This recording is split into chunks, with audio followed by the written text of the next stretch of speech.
Saat malam tiba, seorang Nan berjalan menuju kamar sang anak. Saat membuka pintu, alangkah terkejut Nan melihat anak tersebut terbang di langit-langit kamar. Dengan sorotan tajam, mata berwarna merah menyala sambil menatap Nan tanpa berkata apa-apa. Nan berjalan mundur perlahan, ketakutan. Ia berlari memanggil kepala biara untuk melaporkan kejadian apa yang dilihatnya. Karena kepala biara masih percaya bahwa anak ini adalah bukan anak iblis, justru anak yang suci yang dititipkan Tuhan.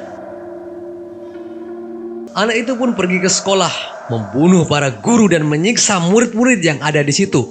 Murid-murid tersebut dikasih topeng sebagai hukuman. Mulai saat itu ia tinggal di sekolah dan menyembah iblis.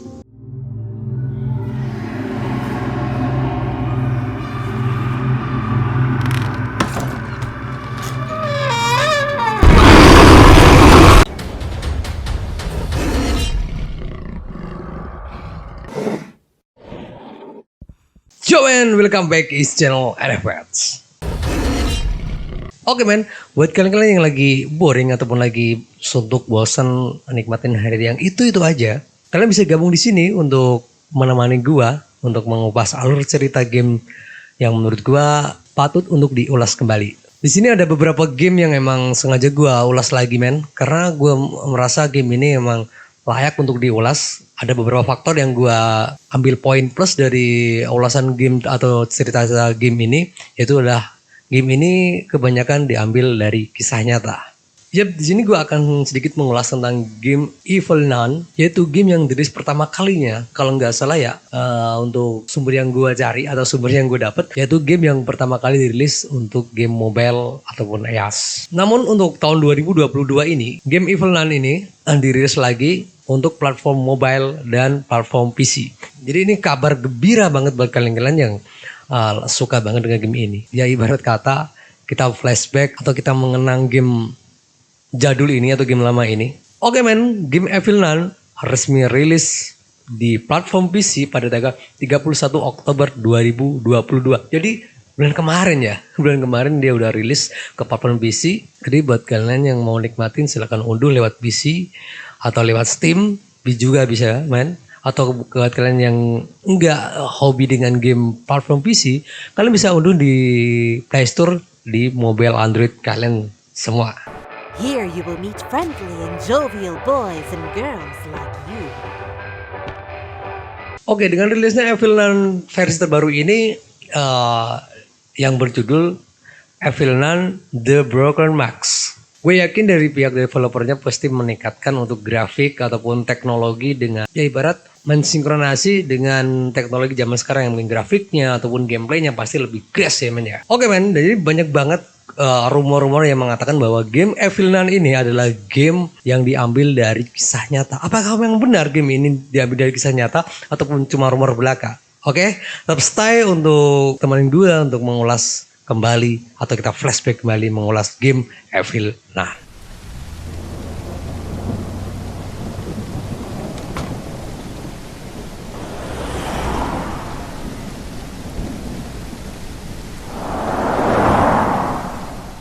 Evil Nun adalah game survival horror unik yang dirilis oleh Caplerins, menceritakan seorang biarawati jahat yang telah mengurung kalian di sekolah sebagai karakter anak kecil.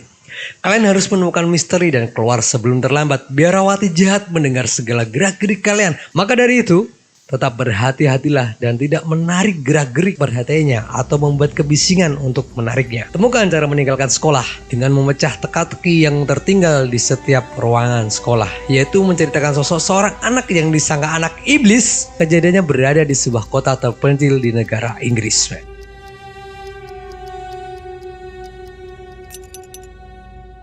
Di sebuah malam di musim dingin, angin kencang menerpa biara. Seorang kepala biara berjalan berkeliling mengecek keadaan biara saat itu dengan membawa sebuah lilin yang beralaskan piring kecil di tangannya. Suara tangis bayi terdengar. Sang kepala biara yang sedang berjalan pun berhenti mendengar tangisan tersebut. Dengan langkah perlahan, ia berjalan di antara lorong gelap gulita, mengikuti suara tersebut hingga sampai di pintu utama biara. Dengan langkah pasti, tangan kanannya meraih engsel dan ia pun membuka pintu. Tangan kirinya keluar memberikan cahaya lilin di hadapannya yang saat itu di dalam keadaan gelap di luar biara. Tak disangka, ia menemukan sebuah keranjang kecil di teras lantai bersamaan dengan tangisan seorang bayi. Dengan cepat ia melangkahkan kakinya mendekati keranjang tersebut dan membawa bayi beserta keranjangnya ke ruang para biarawati. Mendengar kabar bahwa kepala biara menemukan sosok bayi kecil di depan pintu biara, semua biarawati pun berkumpul. Satu persatu para biara melihat dan mengecek keadaan bayi tersebut. Bayi malang yang ditinggalkan di depan pintu gerbang itu berjenis kelamin wanita. Namun ada satu hal yang mengganjal dari para biarawati, yaitu sebuah tanda di tubuh bayi tersebut berbentuk seperti salib terbalik. Semua para nan atau biarawati terkejut dan mengira bahwa itu adalah anak iblis sebagaimana tanda yang terjejak di tubuh sang bayi. Hari berlalu, para nan mencoba membunuh anak ini karena tidak menerima dengan kehadiran sang anak tersebut. Sudah berulang kali dicoba namun selalu ketahuan oleh kepala biara. Dengan penuh kasih dan sayang, pada akhirnya kepala biara memutuskan untuk menutup tanda tersebut dan tetap merawat dan membesarkannya. Bahwa ia tetap berpikir positif bahwa itu hanyalah anak biasa yang terbuang dan memiliki tanda lahir seperti itu. Beberapa tahun kemudian sang anak beranjak besar, kini usianya genap sudah 5 tahun. Saat malam tiba, seorang nan berjalan menuju kamar sang anak. Saat membuka pintu, alangkah terkejut Nan melihat anak tersebut terbang di langit-langit kamar. Dengan sorotan tajam, mata berwarna merah menyala sambil menatap Nan tanpa berkata apa-apa. Nan berjalan mundur perlahan, ketakutan. Ia berlari memanggil kepala biara untuk melaporkan kejadian apa yang dilihatnya. Meski banyak laporan yang diterima bahwa anak tersebut seperti itu, namun kepala biara masih memikirkan apa yang harus dilakukannya. Mau tak mau, ia harus segera bertindak karena sudah membuat para Nan ketakutan.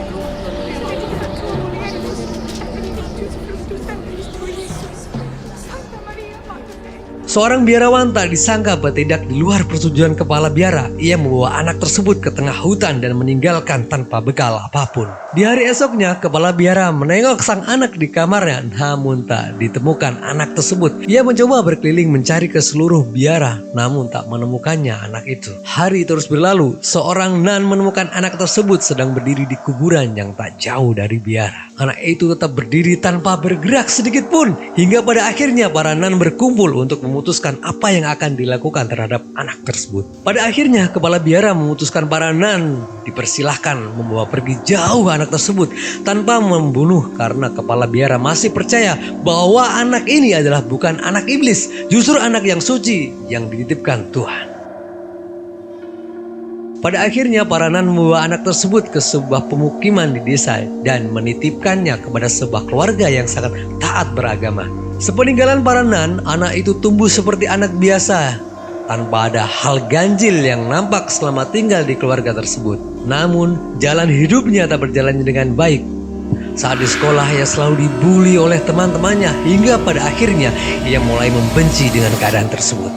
Di sebuah kuburan, sang anak sedang bermain sendiri tanpa teman yang menemani, hingga tak disangka matanya tertuju pada sebuah kuburan. Di atasnya ada sebuah topeng. Karena ia tak mempunyai teman, kesehariannya dia selalu bermain dan berbicara dengan topeng tersebut. Pada usia 15 tahun, sang anak bermimpi buruk tentang biara yang dahulu menemukannya saat masih kecil. Dari mimpi tersebut, ia teringat perlakuan keji para nun terhadapnya. Kebencian pun kian menumpuk hingga umur 20 tahun. Pada umur 20 tahun, ia mulai tak mau berdoa lagi dan bertengkar dengan orang tua angkatnya yang sangat taat beragama. Bahkan orang tua angkatnya menyuruh ia pergi ke gereja untuk melakukan pengakuan dosa. Ada sebuah keanehan yang terjadi saat ia melakukan pengakuan dosa. Sifat jahatnya semakin nampak karena dimasuki oleh iblis. Bahkan ia tidak percaya lagi dengan Tuhan. Orang tua angkatnya marah dan mengurungnya di sebuah ruangan gelap sampai ia berminta maaf dan bertobat. Dari cerita saat kecilnya dulu, ia bermain dengan topeng. Orang tua angkatnya pun menghancurkan topeng tersebut sampai sang anak kabur dari rumah tanpa tahu arah mana yang dia tuju. Rasa benci dan amarah semakin kesal terhadap perlakuan para nan atau biarawati dahulu yang mengatakan bahwa dia adalah anak iblis. Hingga pada suatu hari ia berpura-pura menjadi nan dan masuk ke biara. Pada malam hari ia mengambil dan membawa palu di tangannya. Ia beranjak ke kamar satu, ke kamar yang lainnya untuk membunuh para nan dan biarawan. Namun ia tidak membunuh kepala biara karena kebaikannya dahulu saat waktu kecil. Melihat para nan dan biarawan dibunuh, kepala biara akhirnya bunuh diri dengan meninggalkan sebuah wasiat bahwa anak itu pantas mendapatkan dendamnya sampai pembalasan dendamnya terbalaskan. Anak itu pun pergi ke sekolah membunuh para guru dan menyiksa murid-murid yang ada di situ. Murid-murid tersebut dikasih topeng sebagai hukuman. Mulai saat itu ia tinggal di sekolah dan menyembah iblis. Jadi poin penting dari alur kisah maupun nyata maupun fiktif dari game ini, yaitu kita tidak punya hak untuk menjadi Tuhan. Kita tidak punya hak untuk mengejudge orang itu jelek, buruk ataupun iblis, karena dia punya hak sama seperti kita. So teman, terima kasih buat kalian yang sudah temenin gue untuk mengupas habis alur dari kisah game Evil Nun. Game ini cukup baik menurut gue. Ada beberapa gamers ataupun youtuber yang udah mainin game ini, dan dengan peningkatan grafik yang cukup lumayan dari game terdahulunya. Jadi buat kalian yang penasaran, silahkan kalian download di Play Store dari Android ataupun mobile kalian, ataupun dari Steam dari PC kalian. So terima kasih buat kalian, jaga kesehatan karena ini ada musim pancaroba.